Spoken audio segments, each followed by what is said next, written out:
கொஞ்சம் கவனிங்க. ஆண்டவராகிய கர்த்தர் இன்னைக்கு கொடுத்திருக்கிற என் மனதில் எடுத்திருக்கிற வசனம் சிங்காசனத்தை சுதந்தரி. சொல்லுங்க, சிங்காசனத்தை சுதந்தரி. சிங்காசனம் என்பது சாதாரணமாக வந்துடாது. சிங்காசனத்தில் வீற்றிருக்கிறவருக்கு மிகப்பெரிய பொறுப்புகள் காத்திருக்கிறது, மிகப்பெரிய மகிமையும் இருக்கிறது, பொறுப்புகளும் காத்திருக்கிறது. எனவே இது ரெண்டும் முக்கியம். மகிமையும் முக்கியம், அதே சமயத்தில் பொறுப்புடன் நடந்தால்தான் அந்த மகிமை நமக்கு வரும். கர்த்தருக்கு ஸ்தோத்திரம். ராஜ்யத்தை ஆள்கிறவர்கள் என்கிற ஒரு காரியம் கொஞ்சம் எடுத்துக்கங்களேன். நீங்கள் கலெக்டரை திட்டிடலாம், போலீஸ்காரங்களை திட்டிடலாம், அல்லது நீங்கள் பெரிய ஆள் மாதிரி நினச்சிக்கிட்டு அந்த தெருவில் இருந்துக்கிட்டு ஜட்ஜுகளை திட்டிடலாம். ஆனால் நீங்கள் நல்லா ஒரு அரசியல்வாதியை திட்டிடலாம். ஆனால் நீங்கள் ஒரு அரசியல்வாதியாக இருந்து பார்த்தா அதனுடைய பொறுப்பு எவ்வளோ இருக்குன்னு உங்களுக்கு தெரியும்.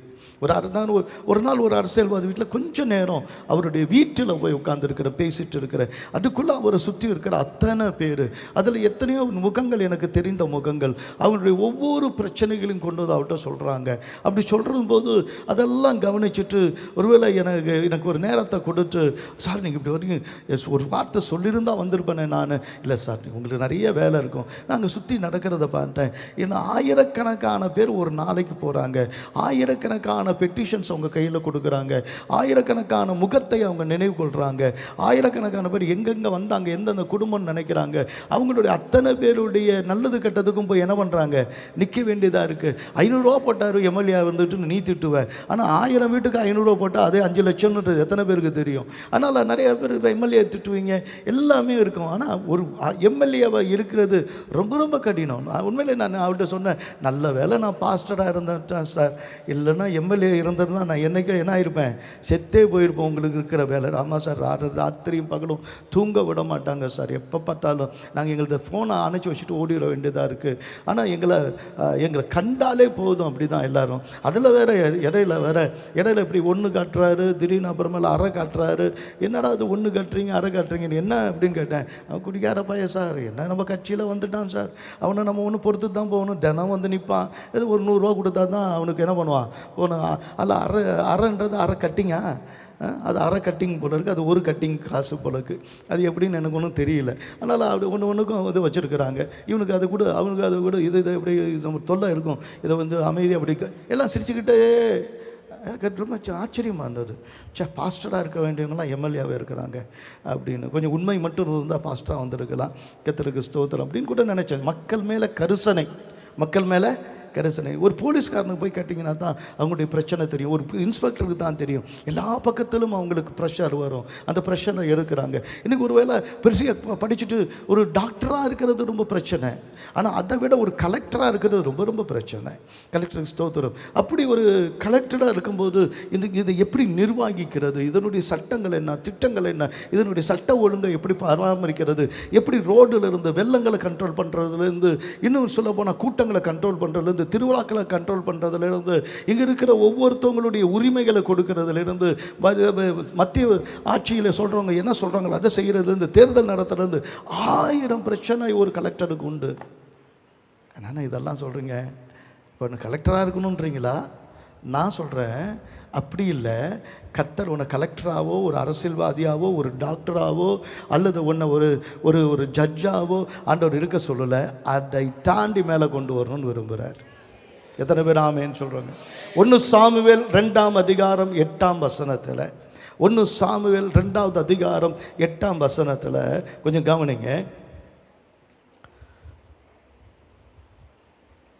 அவர் சிறியவனை புழுதியிலிருந்து எடுத்து எளியவனை குப்பையிலிருந்து உயர்த்துகிறார்.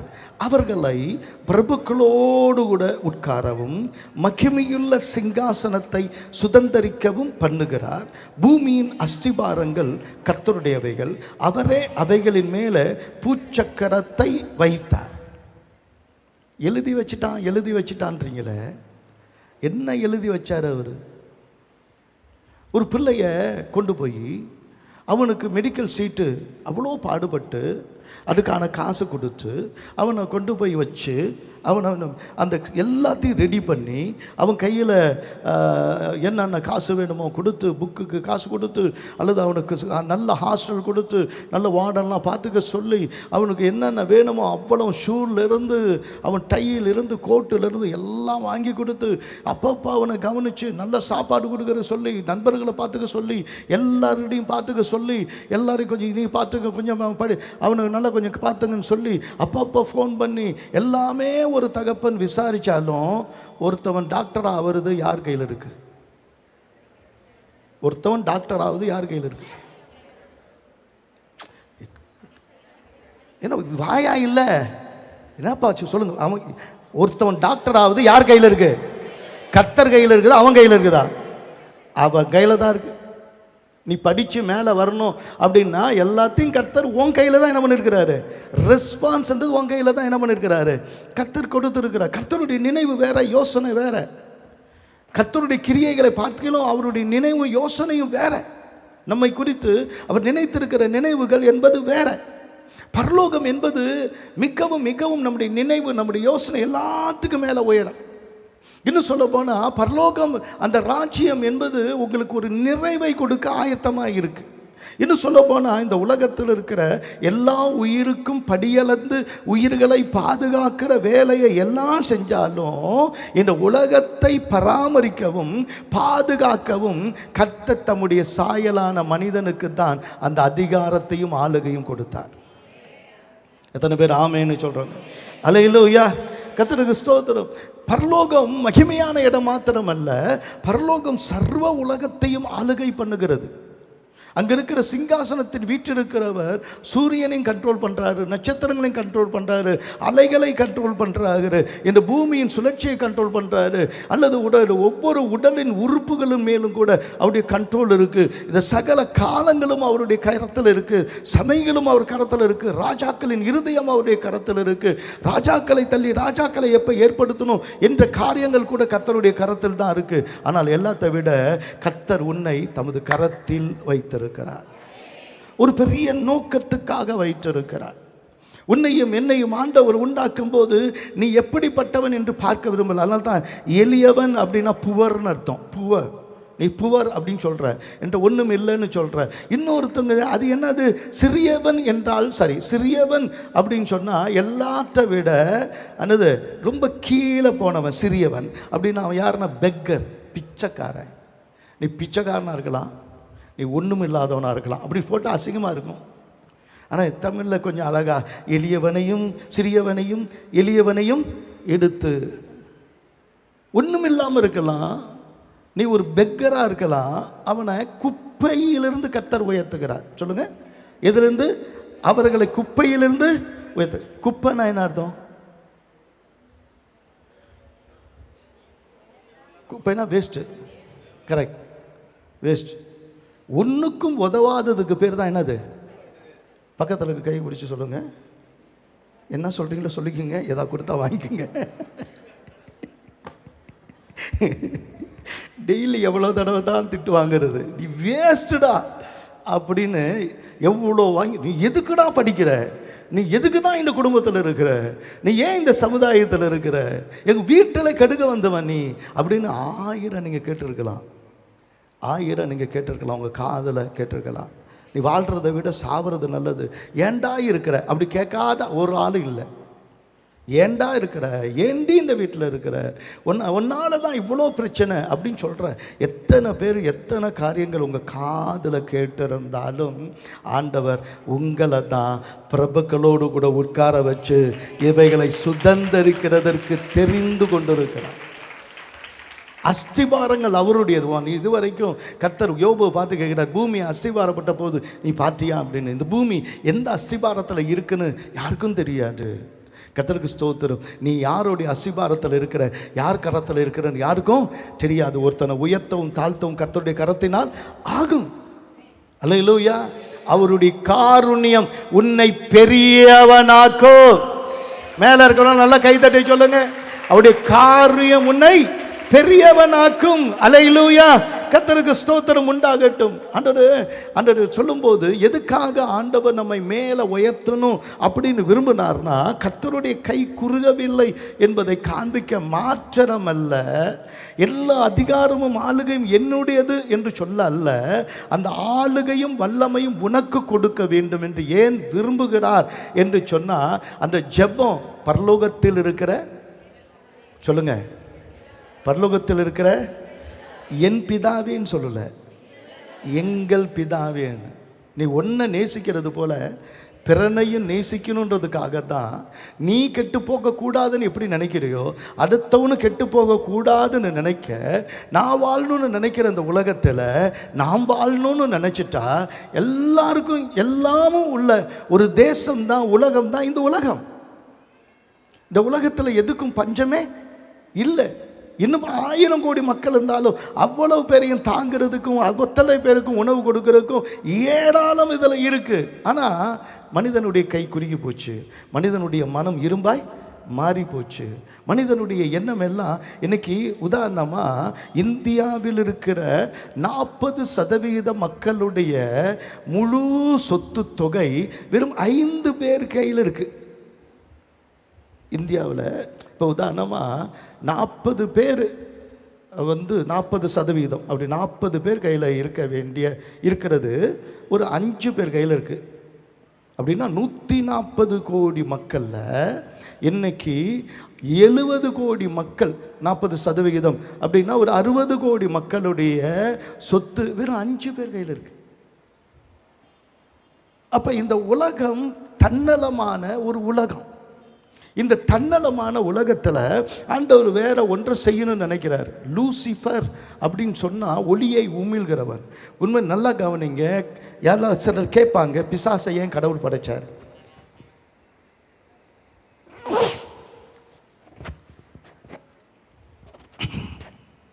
ஏன் பிசாசை கர்த்தர் படைச்சார்? அவங்களுக்கு பதில் சொல்லுங்க. கர்த்தர் என்னது? நல்ல வேலை, எந்த குழந்தையும் நல்ல குழந்தை தான் மண்ணில் பிறக்கையில் அப்படின்னு ஒரு பாட்டை எழுதுறதுக்கு முன்னாடியே அந்த லூசிஃபரை அழகுள்ளவனாக கர்த்தர் படைச்சது ஒரே ஒரு நோக்கம்தான், அவன் காப்பாற்றுகிறதற்காக உண்டாக்கப்பட்ட கேரு. சூரியனுக்கு ஒரு வேலை இருக்குது, சந்திரனுக்கு ஒரு வேலை இருக்குது, நட்சத்திரங்களுக்கு வேலை இருக்குது, ஒரு மண்ணுக்கு வேலை இருக்குது, புல்லுக்கு வேலை இருக்குது, மரத்துக்கு வேலை இருக்குது, ஒரு பட்டாம்பூச்சிக்கு வேலை இருக்குது. கர்த்தருக்கு ஸ்தோத்திரம். ஒரு தும்பிக்கு ஒரு வேலை இருக்குது, ஒரு எறும்புக்கு வேலை இருக்குது. ஒன்றும் அவருடைய சிஸ்டத்தின்படி தான் நடக்குது. ஆனால் இந்த காப்பாற்றுவதற்காக உண்டாக்கப்பட்ட அந்த கேருபுக்கு கர்த்தர் கொடுத்த வேலையை அவன் செய்யாமல் இப்படி என்னை தும்ம வச்சு அப்பப்போ எனக்கு ரொம்ப வேடிக்கையாக இருந்தது. நான் நிறைய சொல்லி கொடுத்து போனேன் ஆராதனையில், நிறைய பிசாசு எதுக்காகன்னு சொல்லி கொடுத்து கடைசியில் முடியும் போது ஒருத்தர் முட்டி போட்டு ஜெபம் பண்ணார். ஆனால் ஒரே பிசாசின் போராட்டம்னு. ஏன்பா உன் மனைவியோட பிரச்சனையா அப்படின்னு கேட்டேன். இல்லைண்ணே அப்படின்னு. நேற்று பைக்கில் வரும்போது ஒரு நாய் அடிபட்டுச்சு. அது நாய்க்கும் உன் பைக்குக்கும் உள்ள பிரச்சனை. அது ஏன்பா பிசாசை இழுக்கிறேன்னு. நாய் அடிப்பட்டதெல்லாம் இவங்க என்ன பண்ணுறாங்க, பிசாசுன்னு மாற்றுறாங்க. பிசாசுக்கு அது வேலை இல்லை. பிசாசுக்கு கொடுக்கப்பட்ட வேலை நம்மை ஒரு காலத்தில், பிசாசு உண்டான காலத்தில் மனிதன் இல்லை, அல்லது அவன் லூசிஃபரும் அவனுடைய கூட்டத்தாரும் உண்டாக்கின போது அவங்க மனிதன் இல்லை. ஆனால் ஒரு நாள் மனிதன் படைக்கப்பட போது அவனை பாதுகாக்கிறதற்காக ஆண்டவர் அவனை காக்கிறதற்காக வச்சார். அதுதான் ஏதேன் தோட்டம். இந்த ஏதேன் தோட்டமே நமக்காகத்தான் கர்த்தர் என்ன பண்ணார், படைச்சார். இந்த உலகத்தை கர்த்தர் என்ன பண்ணார், நமக்காகத்தான் படைச்சார். சாரி,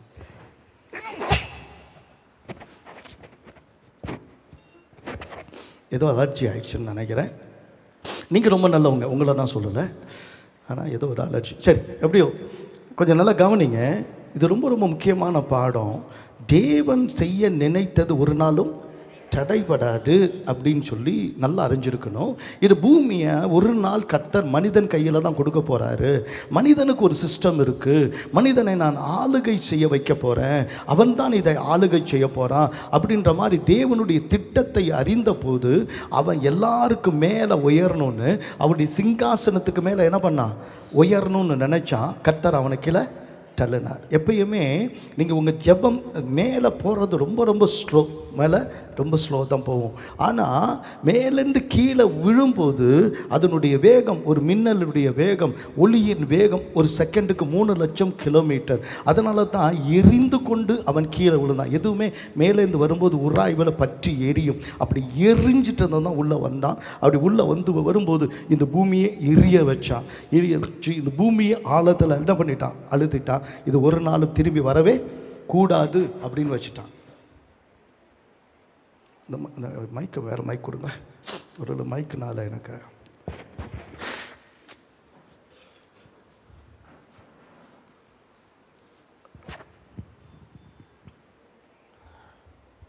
தொடர்ச்சியாக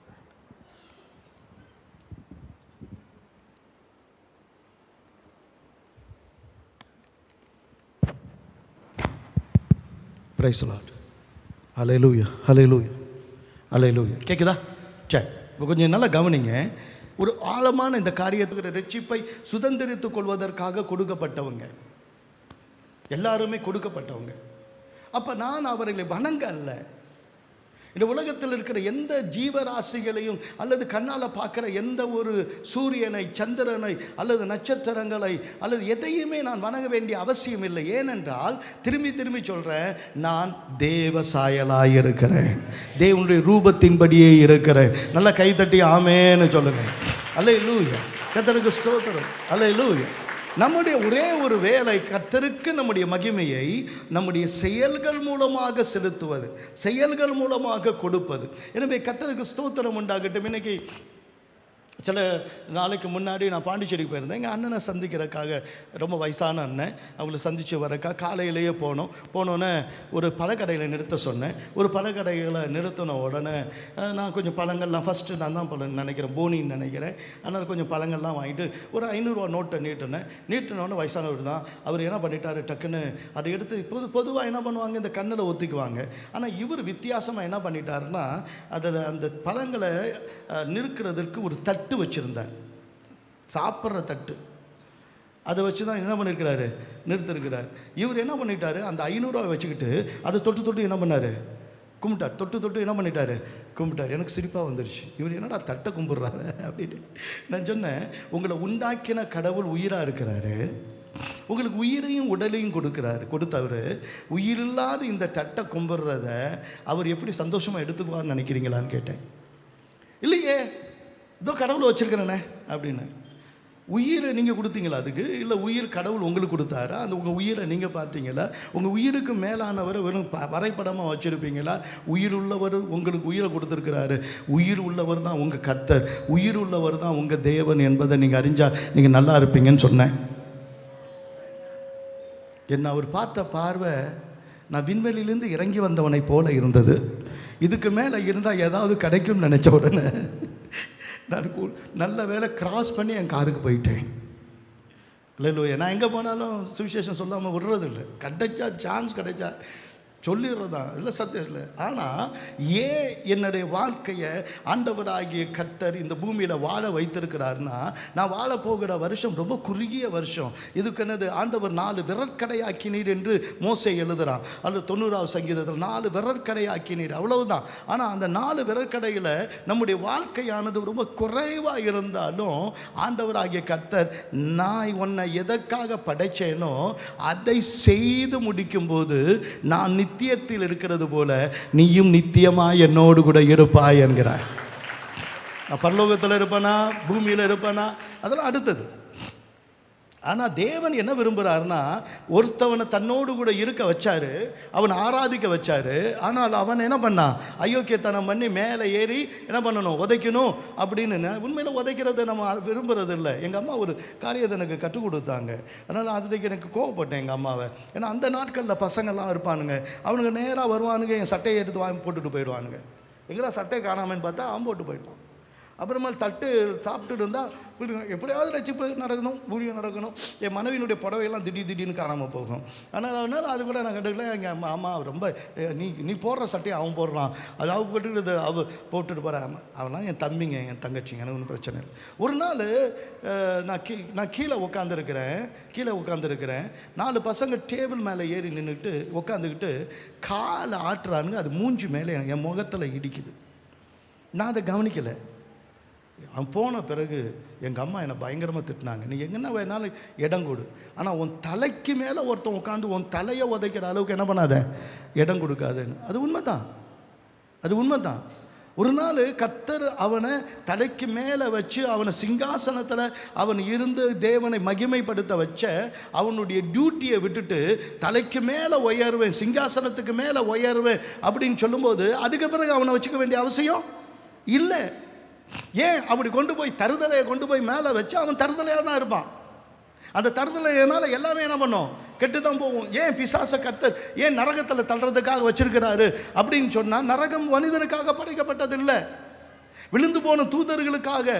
ஒரு நாளும் பிசாசு தன்னை திருத்தி கொள்ளவே இல்லை. ஏன் மனிதர்களும் நரகத்துக்கு போகிறாங்க, திருத்தவே முடியாது அப்படின்னா வேற வழியே இல்லை, அழிக்க தான் முடியும். அதுக்கு தான் நரகம். கவனிங்க, அப்போ ஆண்டவராகிய கர்த்தர் என்ன சொல்கிறாருன்னா, நீ ஜெபம் பண்ணும்போது கூட, நீ ஜெபம்னு ஆரம்பிக்கும் கூட, நீ தனியாக இருக்கிற நினைக்காத, பரலோகத்தில் இருக்கிற என் பிதாவேன்னு என்ன பண்ணாத, ஜெபிக்காத. பரலோகத்தில் இருக்கிற சொல்லுங்க, எங்கள் பிதா. ஒருத்தர் சொன்னார், நான் என்று சொன்னால் உதடு ஒட்டாது, நாம் என்று சொன்னால் உதடு என்ன பண்ணும், ஒட்டும். ஒட்டும் உறவும் எப்படி தான் இருக்கணும், நாம்னு சொன்னால் தான் இருக்கணும். அல்லேலூயா. நம்ம ஒருவரை ஒருவர் நேசிக்க, ஒருவரை ஒருவர் விட்டு கொடுக்க, ஒருவரை ஒருவர் புரிந்து கொள்வது தான் உலகமே இருக்கிறது, சந்தோஷமே இருக்கிறது. கர்த்தருக்கு ஸ்தோத்திரம். நீ சந்தோஷப்படுவதற்காக இந்த உலகம் இல்லை, எல்லாரும் வாழ்வதற்காக இந்த உலகத்தை படைத்த தேவன் அவர். எத்தனை பேர் புரியுது? நிறைய பேர் கை எடுத்துட்டு வந்திருக்கிறீங்க நினைக்கிறேன்.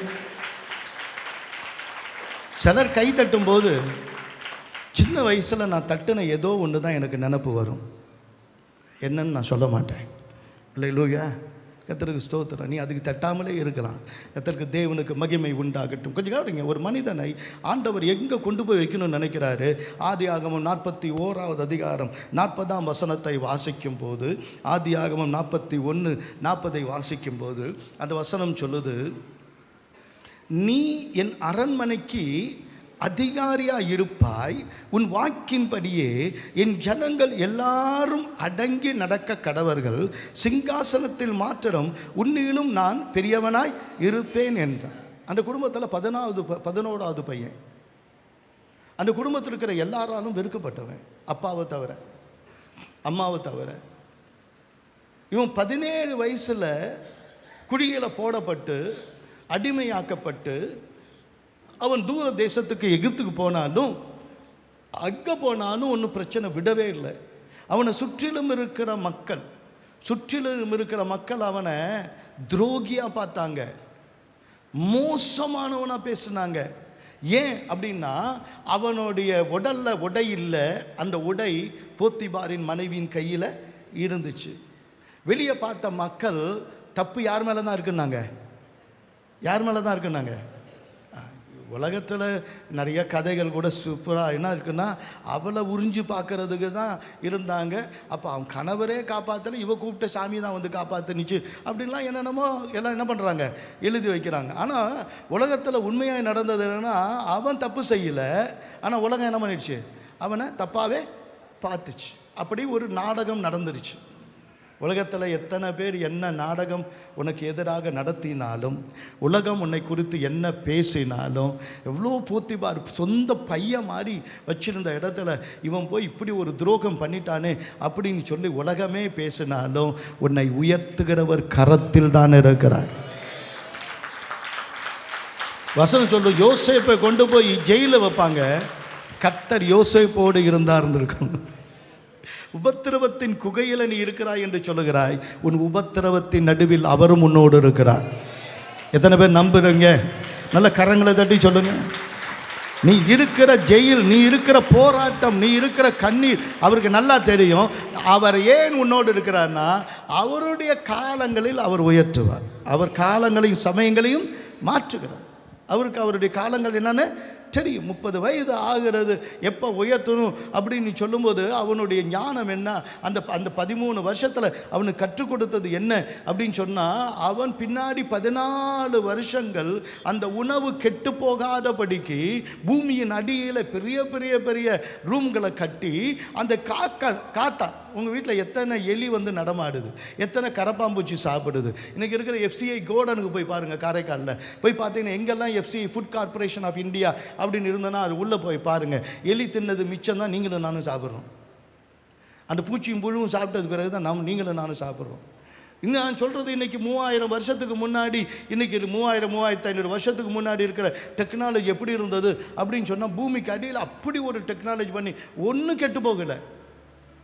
14 வருஷம் உலகத்துக்கு தானியம் எங்கே இருக்குது அப்படின்னா யோசேப்பின் கையில் இருக்குது அப்படின்னு சொல்லக்கூடிய அளவில் ஒரு மனிதனுடைய ஞானத்தையும் அறிவையும் கர்த்தர் வளர்த்து அவனை கொண்டு போய் நிறுத்தும் போது ஒரு பூர்ணமான மனிதனாய் நிறுத்தி அவனால் எகிப்தியர் மட்டும் இல்லை உலகமே பிழைக்கத்தக்கதாக ஆசீர்வதித்தது உண்மையானால், உன் உபத்திரவங்கள் வீணில்லை, நீ நடந்து வந்த பாதைகள் வீணல்ல, நீ ஆராதித்த தேவனுடைய மகிமை ஒரு நாளும் சும்மா இருக்காது. உன்னை மகிமைப்படுத்துவேன், இன்னும் மகிமைப்படுத்துவேன் என்று சொல்லுகிற கர்த்தர். உன்னை மகிமைப்படுத்தினேன், இன்னும் மகிமைப்படுத்துவேன் என்று சொல்ல கர்த்தர் உன்னை மகிமையாகத்தான் வைப்பார், உன்னை மேன்மையாகத்தான் வைப்பார். கர்த்தர் சகல ஜனங்களை பார்க்கலும் உன்னை மேன்மையாக வைப்பேன் என்றால் அதற்கு ஏற்ற விதத்தில் தேவன் உன்னை மேன்மையாக்கி வைப்பார். நிறையா பேர் அப்படி இப்படியே நம்புகிறான். ஆண்டவர் வந்து பலவான்களை வெட்கப்படுத்த பலவீனரை தெரிந்து கொண்டார். அப்புறமேல ஆண்டவர் இல்லாதவர்களை உள்ளவைகளை அவமாக்கும்படி இல்லாதவர்களை தெரிந்து கொண்டார். அப்புறம் ஞானிகளை வெட்கப்படுத்தும்படி பைத்தியங்களை. நான் ஒரு நாள் அப்புறமேல தான் யோசித்து பார்த்தேன், பைத்தியம் எப்படி ஒரு ஞானியை வெட்கப்படுத்த முடியும்? ஒரு பெரிய பணக்காரன்ட்ட போய் பிச்சைக்காரன், நீ என்ன பெரிய பணக்காரன், நான் தாண்டா பணக்காரன், பிச்சைக்காரன் எப்படி சொல்ல முடியும்? அங்கே வந்து ஒருத்தவன் வந்து ரொம்ப சுகமாக இருந்தோம், அப்படி உடம்பெல்லாம் அப்படி 6 பேக்கில் வரான் அப்படின்னு சொன்னால், அவன்கிட்ட போய் இது இப்படி இருக்கிற ஒருத்தவன் போய் நின்று புல்தடிக்கு பயில்வான், நின்று கர்த்தர் என்னை எப்படி பலமாக வச்சுருக்கிறான்னா ஃபோன் ஊதுனா இவன் என்ன பண்ணிடுவான், விழுந்துடுவான். அப்படிப்பட்டதானே ஆண்டவர் எப்படி வைக்க முடியும்? ஆண்டவர் சொல்கிறார், நீ எந்த நிலைமையில் இருக்கிறிய இப்போ பாரு, கர்த்தர் பலவான்களை வெட்கப்படுத்தும்படி உன்னை தான் நான் பலப்படுத்த போகிறேன்.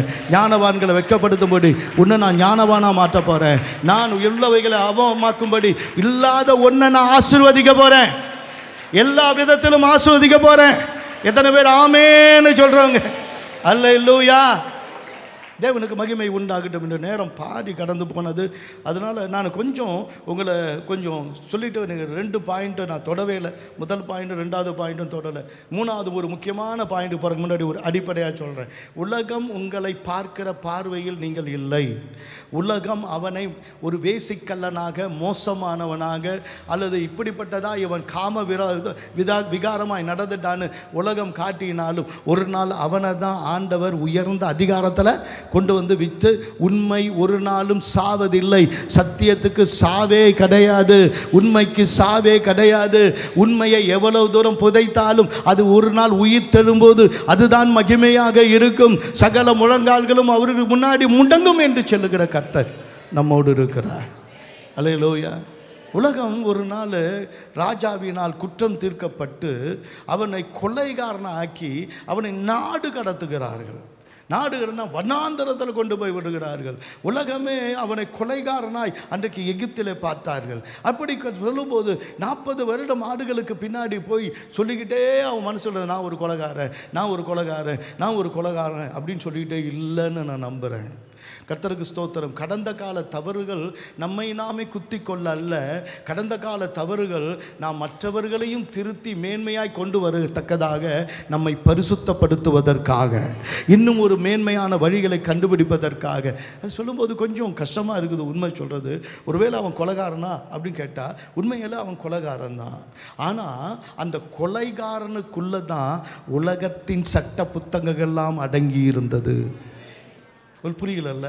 கர்த்தருக்கு ஸ்தோத்திரம். நான் தப்பு பண்ணிட்டேன்னு சொல்கிறதுனால எந்த விதமான லாபமும் இல்லை.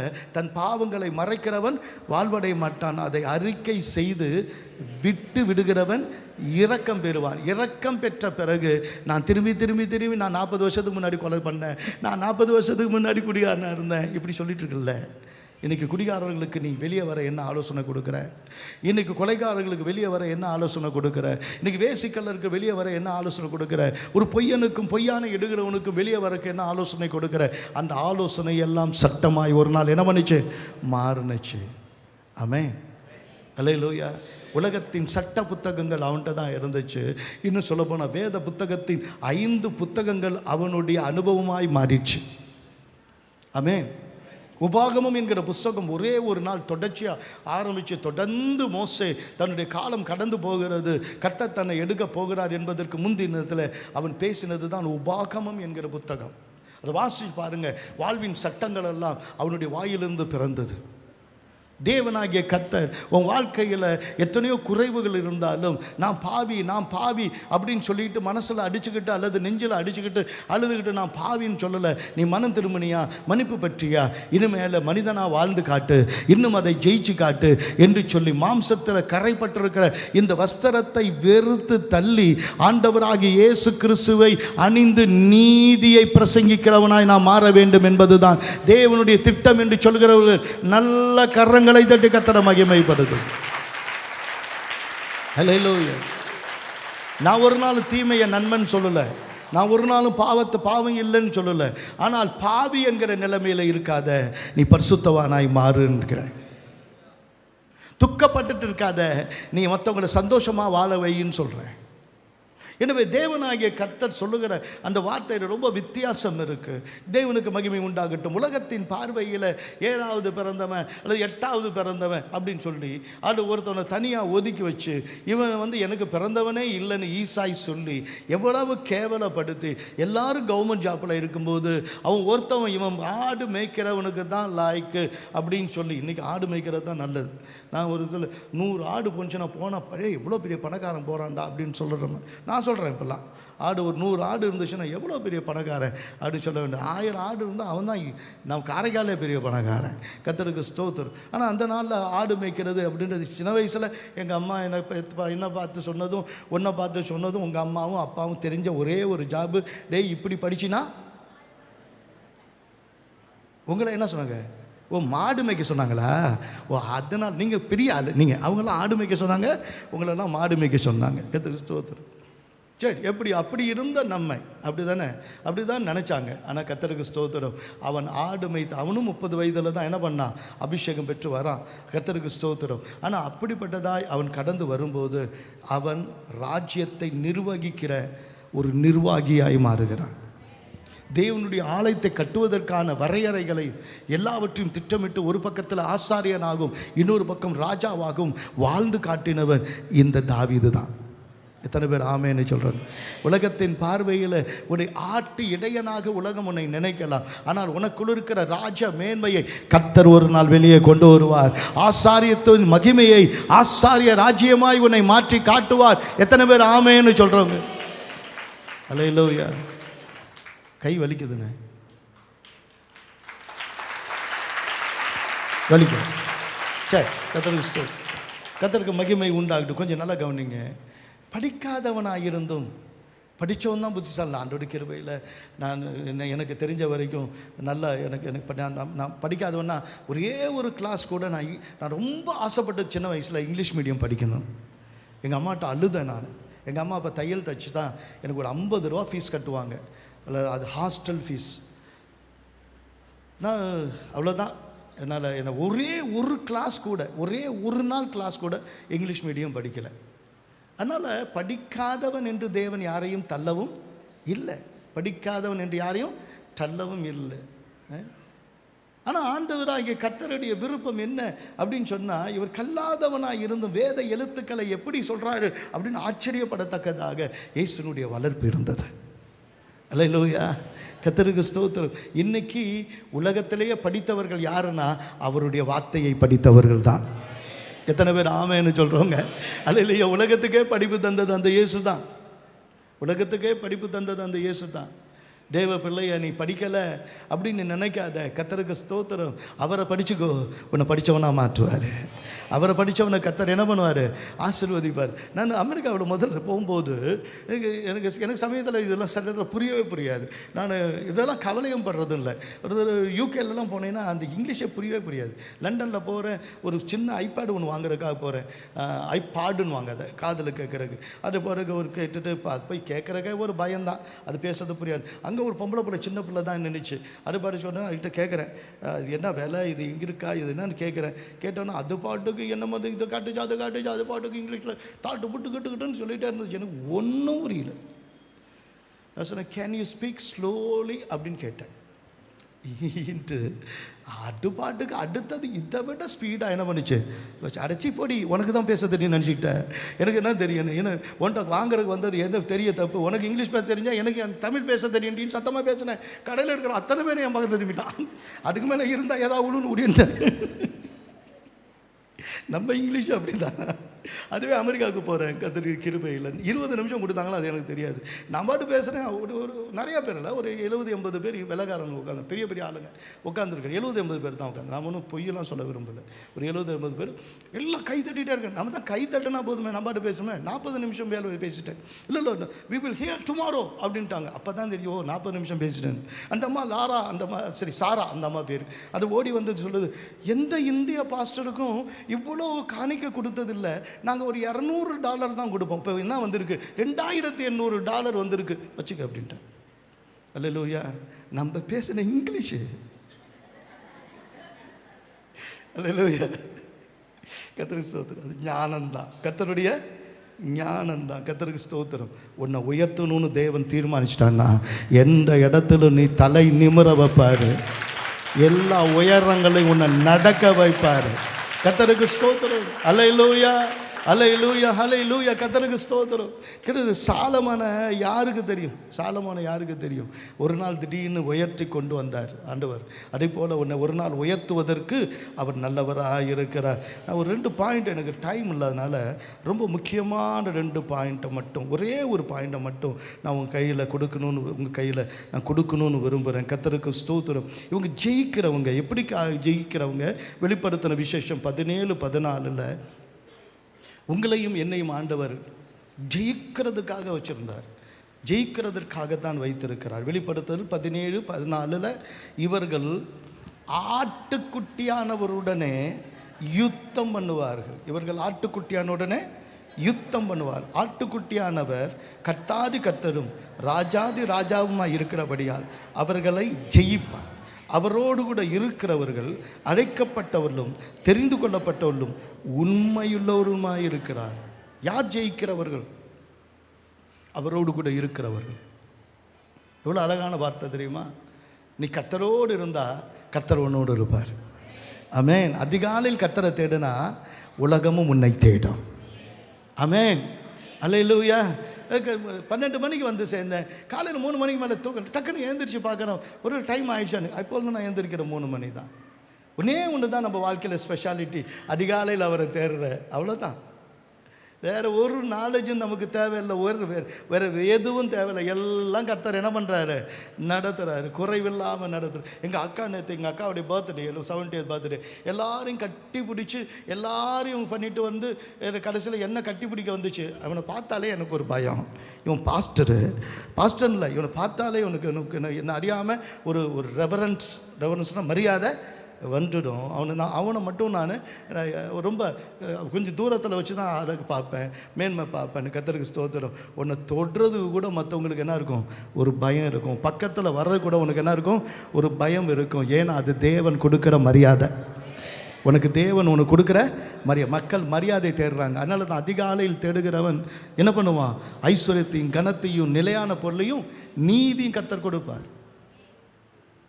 ஆண்டவராகிய கர்த்தர் கொடுக்கிற அந்த ஆசீர்வாதம் எப்படி? முதல்ல அவர் யார் என்று சொன்னால், முதல்ல நாம் யார் அப்படின்னு அறியணும்னா அவரோடு கூட இருக்கிறவர்களாக இருக்கணும். ஒவ்வொருவரும் நம்ம அழைக்கப்பட்டவர்கள். சொல்லுங்கள், ஒவ்வொருவரும் எதுக்கு அழைக்கப்பட்டவர் தெரியுமா?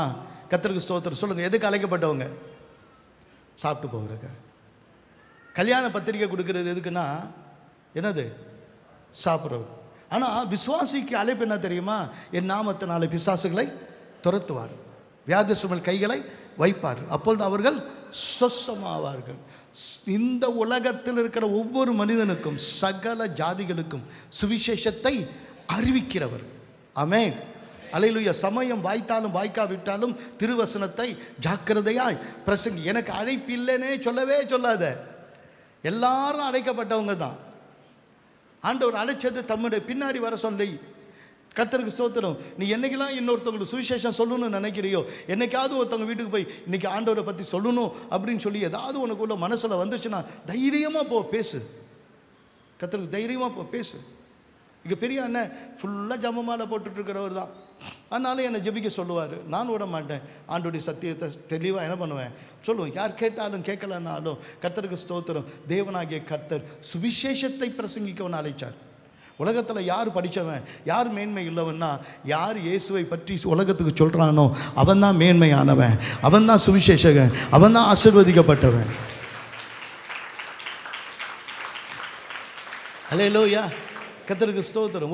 ஒரு இடத்துல ஒரு பிரச்சனை வந்தபோது நான் சொன்னேன், என் பிள்ளைகளை நான் பெரிய படிப்பு படித்தவங்களா இருக்கணும்னு நான் விரும்பினதே கிடையாது.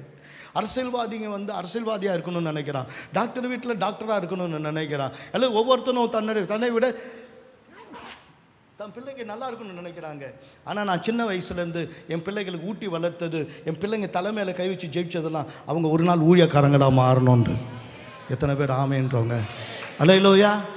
நீ நினைக்கிறதெல்லாம் சுவிசேஷம் சொல்லணும்னு நினைக்கலையம்மா. தம்பி, உங்கள் பிள்ளைங்கள் எதுக்கு வளர்க்குறீங்க? அழைக்கப்பட்டவங்கப்பா அவங்கெல்லாம். உனக்குள்ளேயே அந்த அழைப்பு இருக்குது.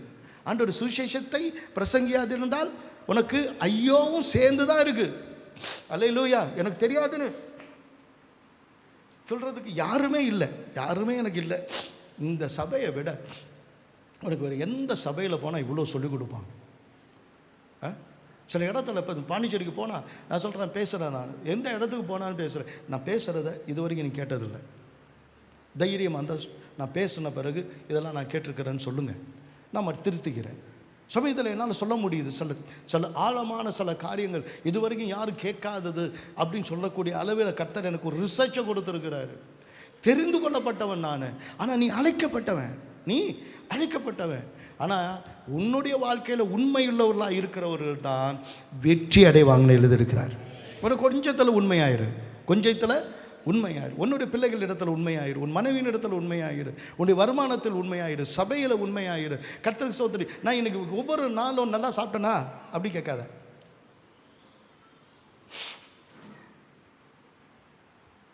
ரொம்ப சாரி, என்னன்னு தெரியல, யாரும் ஐஸ் வச்சு இல்லை, ஏதோ ஒன்று. கொஞ்ச நாள் கவனிங்க. நம்ம பேசுகிறது எல்லாமே உலகத்தோடு தொடர்புடையது. உங்கள் பிள்ளைங்க வெளியில் இருக்கிறாங்க. அந்த பிள்ளைங்களிடையே படித்தாடா, சாப்பிட்டியாடா, என்னடா படித்த, இன்றைக்கி என்னடா ப்ரொஃபஸர் சொன்னார், இன்றைக்கிட்ட வாத்தியார் என்ன சொன்னார், இன்றைக்கி அவர் என்ன சொன்னார், உன் ஃப்ரெண்டு யார் அவன் என்ன பண்ணான், எங்கே என்னடா முருங்கைக்காய் சாப்பாடாடா சாப்பிட்ட, அப்புறம் மேலே முள்ளங்கி கீரையாடா சாப்பிட்ட, அப்புறம் மேலே கேட்குறிய. உனக்கு ஏதாவது உன் பிள்ளைய பார்த்து என்னைக்கு நீ உண்மையாக இருந்தியான்னு கேளு. உண்மையுள்ளவன் தான் ஜெயிப்பான். படித்தவன் தான் ஜெயிக்க மாட்டான் உலகத்தை. உண்மையுள்ளவன் தான் என்ன பண்ணான், ஜெயிப்பான். எத்தனை பேர் நம்புறீங்க?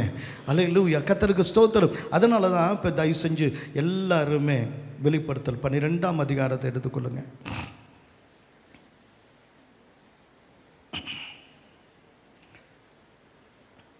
வெளிப்படுத்தல் 12ஆம் அதிகாரம் 1ஆம் வசனத்திலிருந்து 11ஆம் வசனம் வரை மாறி மாறி வாசிக்க போகிறோம். எல்லாரும் ப்ளீஸ் ப்ளீஸ் ப்ளீஸ் எல்லாரும் வெளிப்படுத்தல் 12ஆம் அதிகாரத்தை எல்லாரும் எடுத்துக்கங்க. முதல் வசனத்தை நான் வாசிக்க, 2ஆம் வசனத்தை எல்லாரும் சத்தமாக வாசி. அன்றியும் ஒரு பெரிய அடையாளம் வானத்திலே காணப்பட்டது. ஒரு ஸ்திரீ சூரியனை அணிந்திருந்தாள். அவள் பாதங்களின் கீழே சந்திரனும் அவள் சிரசின் மேல் 12 நட்சத்திரமுள்ள கிரீடமும் இருந்தன.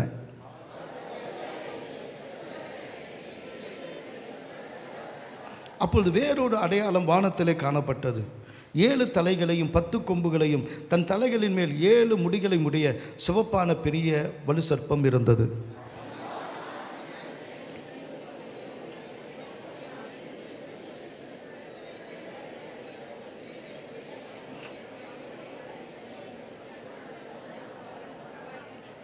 சகல ஜாதிகளையும் இருப்பு கோலால் ஆளுகை செய்யும் ஆண் பிள்ளையை அவள் பெற்றாள். அவளுடைய பிள்ளை தேவனிடத்துக்கும் அவருடைய சிங்காசனத்துக்கும் எடுத்துக்கொள்ளப்பட்டது.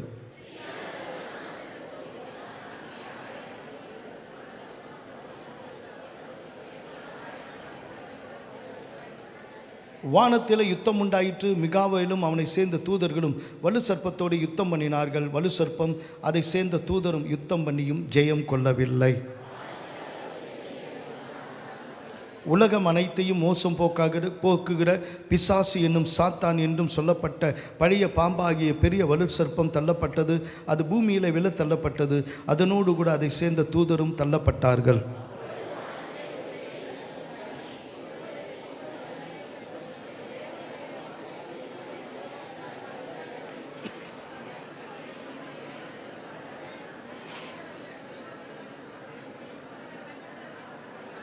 பதினோராம் வசனம் சேர்ந்து வாசிக்கலாம். மரணம் நேடுகிறதா இருந்தாலும் அதற்கு தப்பும்படிக்கு பாராமல் ஆட்டுக்குட்டியின் இரத்தத்தினாலும் தங்கள் சாட்சியின் வசனத்தாலும் அவனை ஜெயித்தார்கள். கர்த்தருக்கு ஸ்தோத்திரம். இந்த இடத்துல உங்களுக்கு இதை படிக்கும்போது எனக்கு நிச்சயமாக தெரியும், இங்கே இருக்கிற யாருக்கும் தெரியாதுன்னு. என்னண்ணா இப்படி சொல்லிட்டீங்க? நாங்களும் தானே பைபிள் படிக்கிறோம். படிங்க. இந்த 12வது அதிகாரத்தில் 11 வசனம் யாருக்கு தெரிஞ்சு சொல்லுங்கள்? பெரிய பெரிய தலைகள் அப்படின்னு சொல்கிற உலகத்திலேயே ரொம்ப படித்தவங்க, நாங்கள் தான் பைபிளுக்கு அதிகாரிங்க அப்படின்னு சொல்கிற போப்பாண்டவங்க முதற்கொண்டு ஒரு சிலையை வணங்குறாங்க. அதை மேலே உயர்த்தி வச்சுருக்கிறாங்க.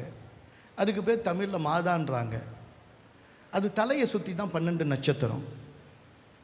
அது கால் கீழே தான் ஒரு பிறை போன்ற மூன், ஒரு சந்திரன். அது கீழே தான் ஒரு வலு சர்ப்பம் மாதிரி அவங்க என்ன பண்ணியிருக்கிறாங்க, வச்சிருக்கிறாங்க. இந்த ஸ்திரீ என்பவள் மரியாள் அல்ல. நம்ம ஊரில் சொல்லுவாங்கள்ல, கோமாதா என் குலமாதான்னு வாங்கல்ல, அந்த மாதிரி யாரோ விட்ட கதை அது. விட்ட கதை அது. அவங்க வணங்குறதுக்கும் இதுக்கும் சம்பந்தம் இல்லை. சில சாட்சிகளை சொல்லுவாங்க, அதெல்லாம் நாங்கள் தான் அப்படின்னு ஒரு கூட்டம் சொல்லுவாங்க. அந்த நாங்கன்ற கூட்டமும் கிடையாது. அதுக்கு நாங்கன்றது கூட்டமும் கிடையாது. அப்போ யார் தான் அப்படின்னு சொன்னால், ஒருவேளை யூதர்கள் என்ன சொல்லுவாங்க, நாங்கள் தான் 12 நட்சத்திரம், அதனால் 12 ஜாதிகள் எங்களிருந்து தான் தோன்றுனுச்சு அப்படின்னு சொல்லுவாங்க. அவங்களும் கிடையாது. அப்படின்னா யார் அப்படின்னு சொன்னால், கர்த்தருக்கு ஸ்தோத்திரம், இது இந்த ஸ்திரீ அல்ல, இது கர்த்தருக்காக ஒப்பு கொடுக்கப்பட போகிற ஒரு ஸ்திரீ, இயேசுவுக்காக ஆயத்தம் பண்ணப்பட்ட ஒரு ஸ்திரீ. அந்த ஸ்திரீயை குறித்து 2 கொரிந்தியர் 11ஆம் அதிகாரம் 2ஆம் வசனத்தில் சொல்லப்பட்டிருக்கு. அந்த ஸ்திரீயை குறித்து வாசிச்சிங்கன்னா புரியும். கர்த்தருக்கு ஸ்தோத்திரம். வாசிங்க. 2 கொரிந்தியர் 11ஆம் அதிகாரம் 2ஆம் வசனத்தில், நான் உங்களை கற்புள்ள கன்னியாக கிறிஸ்து என்னும் ஒரே புருஷனுக்கு உங்களை ஒப்பு கொடுக்க வேண்டும் என்று இருக்கிறபடியால்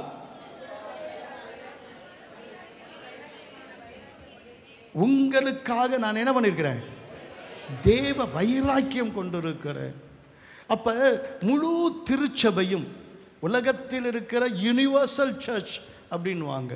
அப்படி உலகத்தில் இருக்கிற யூனிவர்சல் சர்ச், அப்படி எல்லா சபையும் ஒன்று இணைந்து அப்படி இருப்பதுக்கு பேரு தான் ஸ்திரீ. அந்த ஸ்திரீயை தான் புருஷனுக்கு ஒப்பு கொடுக்கப்பட்ட ஸ்திரீயாக கர்த்தர் பார்க்கிறார். கர்த்தருக்கு ஸ்தோத்திரம். எப்படி ஒருத்தரை உலகத்தை காண்பிக்கலாம், ஒருத்தியை உலகத்தில் இருக்கிற திருச்சபை காண்பிக்கலாம் என்று சொல்வீங்க. கர்த்தருக்கு ஸ்தோத்திரம். ஒரு 10,000 வகையான நாய்கள் இருக்குது, ஒரு 2,000 வகையான குதிரைகள் இருக்குது, அங்கே ஒரு 10,000க்கு மேற்பட்ட ரோஜாக்கள் இருக்குது. தெரியுமா உங்களுக்கு? ரோஜாக்கள் 10,000க்கு மேலே, 20,000க்கு மேற்பட்ட எறும்புகள் கூட்டம் கூட்டமாக அங்கங்கே இருக்குது. அந்த எறும்புகளை பார்த்து என்ன சொல்லுவீங்க? அந்த கூட்டம் இந்த கூட்டம் சொல்லுவீங்களா, இல்லை மொத்தமாக எறும்புன்னு சொல்லுவீங்களா? மொத்தமாக என்ன சொல்லுவீங்க? எறும்புன்னு சொல்லுவீங்க. இந்த நாய் கூட்டம்லாம் இருக்குதா, அதை நாயின்னு தான் சொல்லுவீங்க. எல்லாம் பன்னிகள்லாம் நிறைய வித்தியாசமாக இருக்குது. பன்னி கூட்டம். குதிரை கூட்டம்னா அவ்வளோ 10,000 வகையான, வெள்ளை இருக்குது, சிகப்பு இருக்குது, ப்ளூ இருக்குது, பச்சை இருக்குது, அழகழகான நிறத்தில் அத்தனை ரோஜாவும் இருக்குது. அது சுத்தமாக எல்லாத்தையும் சேர்த்து என்ன சொல்லுவீங்க? ரோஜான்னு தான் செய்வீங்க. எல்லாத்தையும் சேர்த்து என்ன பண்ணிடுவீங்க? ரோஜான்னு தான் செய்வீங்க. ஒரு மனிதனை உண்டாக்கின போது மனிதன் என்பது ஒரு மனிதனுடைய பெயர் அல்ல, மண்ணிலிருந்து வந்ததினால் மண். அதனால தான் மனு தர்மன் ஒருத்தர் கொண்டு வந்துட்டாங்க. இன்னும் சொன்னால் மனு புத்திரன் அப்படின்னு சொல்லுவாங்க. அப்போ மனு புத்திரன் அப்படின்னா மண்ணிலிருந்து வந்த இந்த மனிதன் எல்லா மனிதருக்கும் அவனுக்குள்ளே தான் அடக்கம். ஓப்பனாக சொல்ல போனால் இன்றைக்கி இருக்கிற உலகத்தில் இருக்கிற அத்தனை மனிதருடைய அந்த டிஎன்ஏ அவன்கிட்ட தான் வந்துச்சு. அந்த அணு அல்லது அந்த மரபணு அவன்கிட்ட தான் வந்துச்சு. உலகத்தில் 8 வகையான ரத்தம், அந்த இரத்தத்தின் வகை அது எப்படி வந்துச்சுன்னா அதுக்கும் விஞ்ஞானம் சொல்லுது. எப்படி அவனுக்குள்ள ஏவாளுக்குள்ள எப்படி ஏவா வந்துச்சு, பியா வந்துச்சு, அது எப்படி ஏபியா வந்துச்சு, அப்புறம் ஓ வந்துச்சு, அப்புறம் பாசிட்டிவாக வந்துச்சு, மைனஸாக வந்துச்சு, இதெல்லாம் எங்கேருந்து வந்துச்சு அப்படின்னு அந்த ஒரு மனிதனுக்குள்ளே இருக்கிற அந்த ரத்தம் இப்படி வர்றதுக்கெல்லாம் வாய்ப்புகள் இப்படிலாம் இருக்குது. பிளாஸ்மான்னு ஒன்று இருக்குது, ஆர்பிசின்னு ஒன்று இருக்குது. இதெல்லாம் ஒன்று சேரும்போது எப்படி வரும், அப்படி எப்படி இந்த விதவிதமான இந்த உலகத்தில் இருக்கிற இன்றைக்கி ரேஸ்லாம் ஒரு மனிதன்லேருந்து வர முடியும். அப்போ அந்த ஒரு மனிதனுக்குள்ளே இந்த உலகம் அடங்கியிருக்குன்னா அந்த ஒரு மனிதன் பாவம் செய்த போது இழந்து போன ராஜ்யத்தை மீண்டும் ஒரு மனிதனால் கொண்டு வர இயேசு கிறிஸ்து மனுஷகுமாரனாய் வந்தார். அல்லேலூயா, அல்லேலூயா. அதன் ஆளுகையை ஆண்டவர் ஆகிய கர்த்தர் திருப்பி உங்களுக்கு சொல்கிறேன், மனம் திரும்புங்கள், பரலோக ராஜ்யம் சமீபத்தில் இருக்கிறது அப்படின்னு ஆண்டவர் சொன்னது காரணம், change your mind, you can change the world அப்படின்னு சொல்லி இந்த உலகத்தையே மாற்ற உன்னால் முடியும் என்று சொல்லி உங்களுக்கு ஒரு ராஜ்யத்தை கொடுக்க, நீங்கள் ராஜாக்களும் ஆசாரியர்களுமாய் இருக்க ஆண்டவராகிய கர்த்தர் வந்தாலும் உங்களை இன்னும் ஒரு மேன்மையான ஒரு படியில் கொண்டு வந்து நிறுத்தி தம்மோடு கூட அமர பண்ண வேண்டும் என்று விரும்புகிறார். அல்லேலூயா. ஏன்னா பெத்த அம்மா இருக்கிறாங்கன்னு வச்சுக்கோங்க. உதாரணத்துக்கு எங்கள் அப்பா இருக்கிறார், எங்கள் தாத்தா இருக்கிறாங்க, என் தம்பிங்க இருக்கிறாங்க, தம்பி மனைவிமார் இருக்கிறாங்க, அண்ணன் மனைவிமாரில் இருக்கிறாங்க, என் குடும்பத்தில் எல்லாம் பிள்ளைங்கள்லாம் இருக்கிறாங்க, என் மனைவி இருக்கிறாங்க. ஒரு முக்கியமான ஃபங்க்ஷன், ஒரு ஜனாதிபதி கூப்பிடுறாரு, ஒரு ஜனாதிபதி ஃபங்க்ஷன் எனக்கு ஒரு விருது கொடுக்குறாங்க அப்படின்னு சொன்னால் நான் யாரை கூட்டிகிட்டு போய் உட்காரலாம் சொல்லுங்கள்? மனைவிக்கு மட்டும்தான் ஒரு மனுஷன் பக்கத்தில் உட்கார்ற ஒரு மகிமையான அதிகாரம், அந்த மகிமை. அல்லேலூயா. மனைவி பக்கத்தில் உட்காரக்கூடாதுன்னு சொன்னால் நீ மனுஷனே கிடையாது. அடுத்தவன் மனைவி பக்கத்தில் உட்கார்றவனு மனுஷன் கிடையாது. மனைவிக்கு ஒரு மரியாதைன்றது ஈக்குவல். அந்த ஈக்குவாலிட்டியை பகிர்ந்து கொள்ள ஆண்டவராகிய கர்த்தர் என்ன சொல்கிறாருன்னா, ஒரு ஆண் பிள்ளையை பெற்றான் இருக்கு. உலகத்தில் இருக்கிற பரிசுத்தவான்களை அவர் கற்பவதியாயிருந்து பிரசவ வேதனை அடைந்து பிள்ளை பெறும்படி திரும்பி 12வது அதிகாரம் தான் வெளிப்படுத்தல் 12வது அதிகாரம் அலறினால் அப்படின்னு சொன்னால் என்ன அர்த்தம்னா, இன்னைக்கு சபையானது இப்படி ஒரு ஆண் பிள்ளையை பெற, இப்படி ஒரு பரிசுத்தவான்களை பெற்றெடுக்க ஒவ்வொரு சபைக்கும் போராட்டம் உண்டு. ஒரு தம்பி வந்து சொன்னார், ஒரே பிசாசு போராட்டப்பா. சும்மா இருப்பா, நீ ஏதோ ஒன்றை பார்த்துவிட்டு பிசாசு சொல்லு. எனக்கு ஒன்றை மாதிரி 100 மடங்கு பிசாசு போராட்டம் இருக்குது. ஆனால் எங்களுடைய வேதனை எல்லாம் பிசாசோடு எதிர்த்து நிற்கல, ஒரு விசுவாசியை இயேசு கிறிஸ்துவின் பக்கத்தில் உட்கார வைக்கிற அந்த ஸ்திரீயாக, அவருடைய மனைவியாக. வசனம் சொல்லுது, அவருடைய மனைவி தன்னை ஆயத்தம் பண்ணினால்னு. அப்படி ஆயத்தமாக்கப்பட்டவளாக கொண்டு போய் கிறிஸ்துவின் அருகில் உட்கார வைக்கிற வரைக்கும் நான் பிரசவ வேதனைப்படுகிறேன். அதன் பேர் ஆமேன்னு சொல்கிறாங்க. இதுக்கு தான் வேதனை. சபையை நடத்துவது அவ்வளோ சுலபம் கிடையாது. சபையை நடத்துறதை விட இன்னைக்கு சபை சந்தோஷத்தை காண்பிக்கிற இடமாய் மாறிச்சு. இன்னைக்கு உங்களை மகிழ்ச்சியாக வைத்திருக்க வேண்டும் அப்படின்னா சர்க்கஸ் கூடாரம் நடத்தலாம். நானே ஒரு கிளவனாகி நாகரிக கோமாளி வந்தேன் அப்படின்னு சொல்லலாம். அதுக்கு இதுக்கும் சம்பந்தமே இல்லை. ஒரு சபையினுடைய நோக்கமே உங்களை உங்கள் கல்யாணத்துக்கு வந்தோமா, உங்களுடைய கல்யாணத்துக்கு, உங்களுடைய பர்த்டேக்கு வந்தோமா, நீங்கள் ஆஸ்பத்திரியில் இருக்கிற கூட வந்தோமா, அதுக்கு கர்த்தர் எங்களை அழைக்கலை.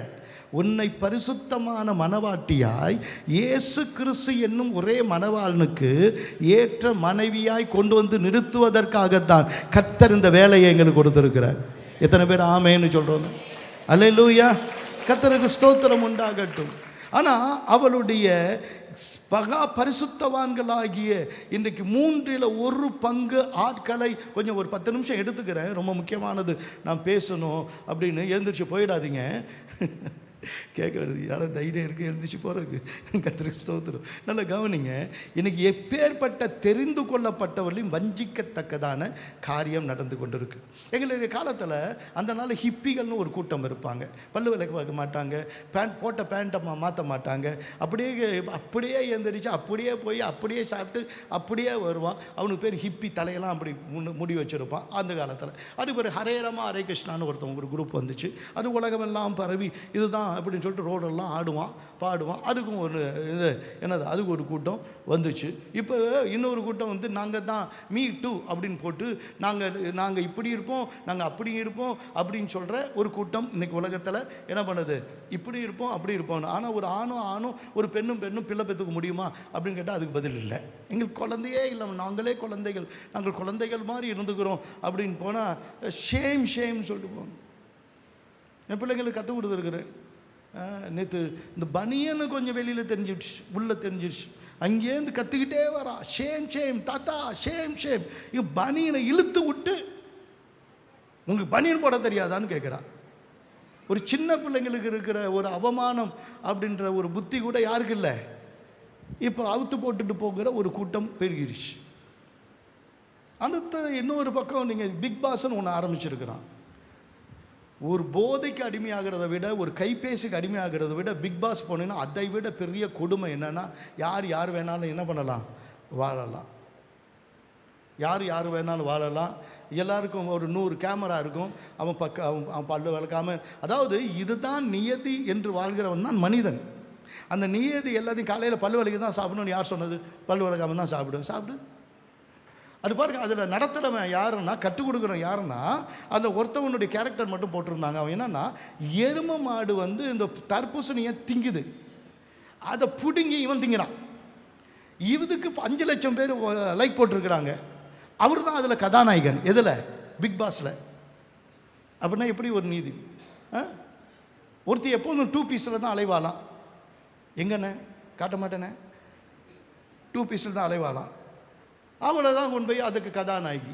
அப்போ உலகத்திலே கேடுகட்ட ஜென்மங்கள் எல்லாம் உள்ள ஒரு இடத்துல போட்டால் இது பிசாசு கூட்டம்லாம் என்ன பண்ணும்? அதை பார்க்குறதுக்கு பிசாசு கூட்டமாக எல்லாம் நிற்கிறது.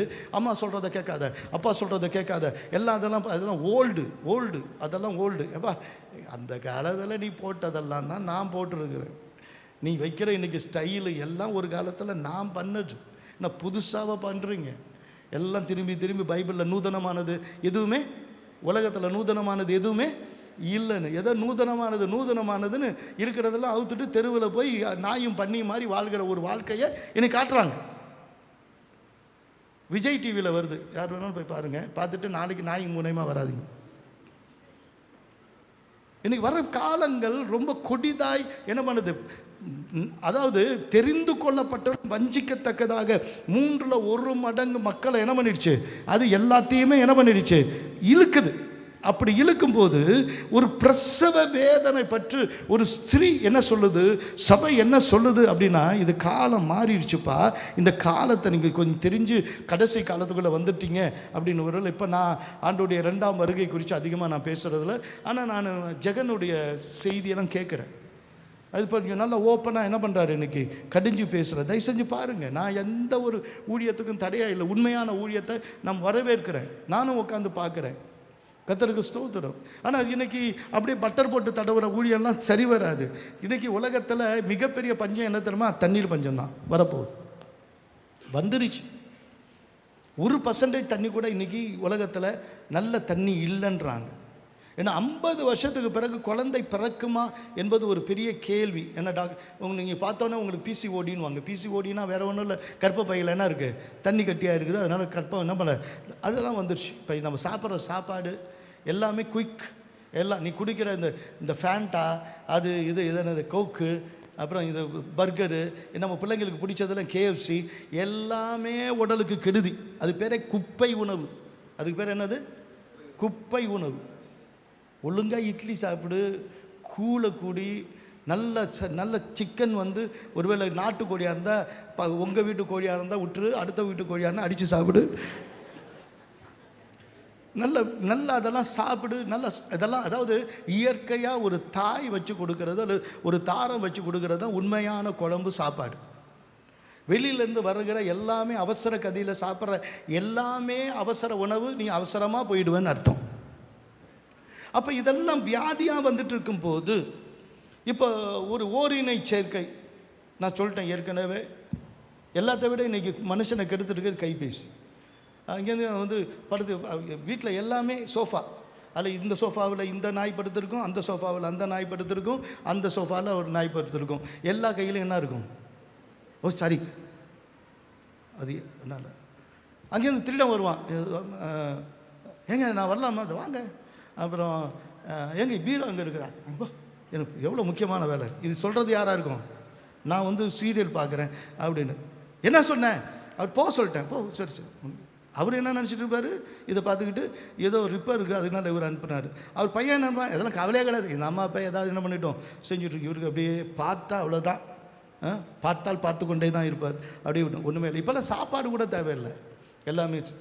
அவன் திருடிட்டு அம்மா போயிட்டு வராங்க, போயிட்டு வாங்க அப்படின்னு 2 மணி நேரம் பீரோவில் இருக்கிற நகையெல்லாம் காணாமா.